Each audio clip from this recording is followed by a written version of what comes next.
Hi hello ఇవాళ special ఏంటో తెలుసా? కొబ్బరి శనగపప్పు కర్రీ అండి. ఈ కర్రీ తెలియని వాళ్ళు ఎవరు ఉండరు. ఇది చేసుకోవడం చాలా సింపుల్. టేస్ట్ అయితే చాలా బాగుంటుందండి. ఇది ఎలా చేసుకోవాలో ఒకసారి చూపించేస్తాను. ఏం లేదు, ఒక బాండీ పెట్టుకుని ఒక గరిటె ఆయిల్ వేసుకుని జీలకర్ర కరివేపాకు వేసుకుని అవి ఫ్రై అయిన తర్వాత పచ్చిమిర్చి సన్నగా కట్ చేసుకున్న ఆనియన్స్ కూడా వేసుకోవాలి.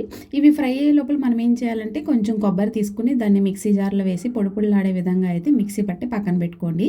ఈ పచ్చెనగపప్పు ఒక పావు గంట నానబెట్టుకుని కుక్కర్లో వేసుకుని ఒక 3 విజిల్స్ పెట్టుకోండి.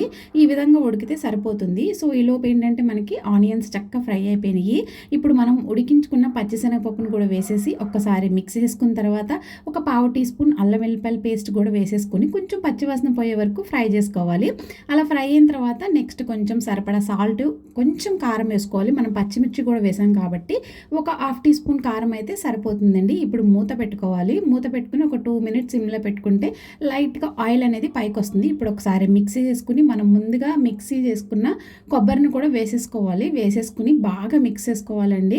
ఈ కొబ్బరి శనగపప్పు కూడా రెండు బాగా మిక్స్ అయిన తర్వాత మళ్ళీ మూత పెట్టుకుని ఒక 2 to 3 మినిట్స్ సిమ్లో ఉడికించుకుంటే ఎంతో టేస్టీగా ఉండి కొబ్బరి శనగపప్పు కర్రీ అయితే రెడీ అయిపోయిందండి. టేస్ట్ అయితే చాలా బాగుంటుంది. చిన్నపిల్లలు కూడా తినొచ్చు. ఫైనల్గా మీకు నచ్చితే కనుక కొంచెం గరం మసాలా వేసుకోండి. నేనైతే యాడ్ చేశాను. మీకు నచ్చకపోతే స్కిప్ చేసేయవచ్చు. ఈ కర్రీ అయితే చాలా బాగుంటుంది. మీరు కూడా ట్రై చేసేయండి. ఇంకెందుకు లేటు. Thank you all.